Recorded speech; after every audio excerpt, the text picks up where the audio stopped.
Mate, thanks for popping in, and I know you're busy, but while you're in Melbourne, it's always good to catch up. What are you doing in town? Mate, I grew up in Melbourne, so spending a little bit of time with family, friends, doing a few personal items, a little bit of kind of life admin stuff. When you live overseas, things build up. So getting a bit of that sort of stuff done, and then I'll head up to Brisbane this Wednesday and spend a bit of time with the team in the office there. We've got a tremendous team that look after the whole APAC region. So spend some time with Chris Caldwell, our regional CEO, and the team there, which will be really great. I don't get enough of that face to face, in person Mm. time, and it's really important. So looking forward to that. Awesome, mate.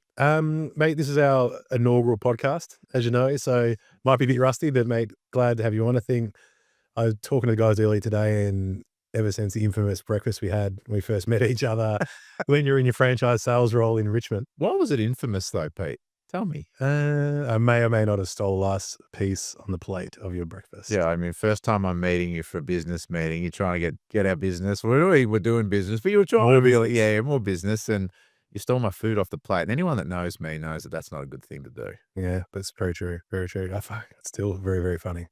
Mate, but one thing I do talk about is that meeting. I do talk about it a bit, but not just because of the meeting, but what we discussed in the meeting was you give me a bit of history about yourself, and you started really from the entry level, and all respect to the role of personal trainer, but you got in the door in the health and fitness, and you saw a lot of opportunity to get involved in the business side, where you're working and that sort of stuff. So today I just want to talk about, if you look at your career, and I will jump around a bit left and right, I think if you could just talk about those first early days of when you got involved in it, and decided to become a personal trainer. Obviously, you're a fit guy, so it's obviously a lifestyle choice that you, as well. But Mhm. yeah, mate, go nuts.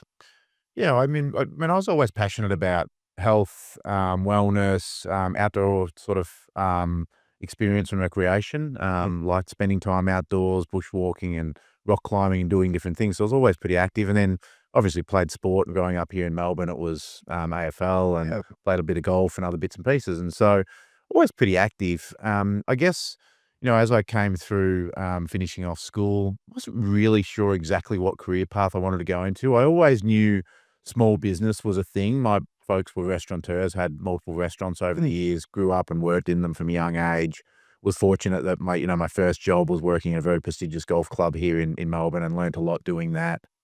I just saw lots of people that were in small business, and I thought to Mhm. myself, small business is the place I want to be. But I wanted to do something in the sport recreation space. And so I studied outdoor education. I was, something a little bit different.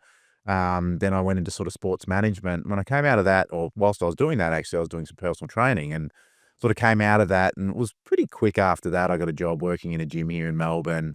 Was as a personal training manager. Enjoyed that a lot, but kind of saw that the next step to really ultimately, I wanted to own a gym. Mm. And that was the decision I made Mm. pretty early on. I would have been in my, probably late 20s at that. So, well, sorry, late 20, about to turn 21. So pretty young still. And sort of figured, well, if I want to own a gym, being a personal trainer is part of it. I understand the fitness side of it, but I really need Mm. to understand the business side of it, and probably the sales side of it. So the next piece I said, well, I need to get into sales. So I went into the sort of membership sales side of the business, and ultimately stepped through from there. So that was sort of the really early stages. Mm.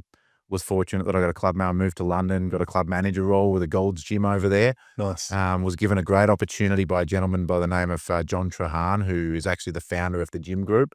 Huge HVLP, low Massive. cost provider in the UK, and Yep. done some tremendous stuff. And he's an accountant by trade, so I learned a lot of my financial acumen from him in Mm. my early 20s, and was fortunate, one of those people that went to London and actually saved money, which, I still did some travel and enjoyed myself, but when I came back to Australia, I had a little bit of money, I had about 20 grand in my pocket, and Nice. went to the bank, and Westpac gave me another 100, and I bought my first EFM Health Club franchise at 21.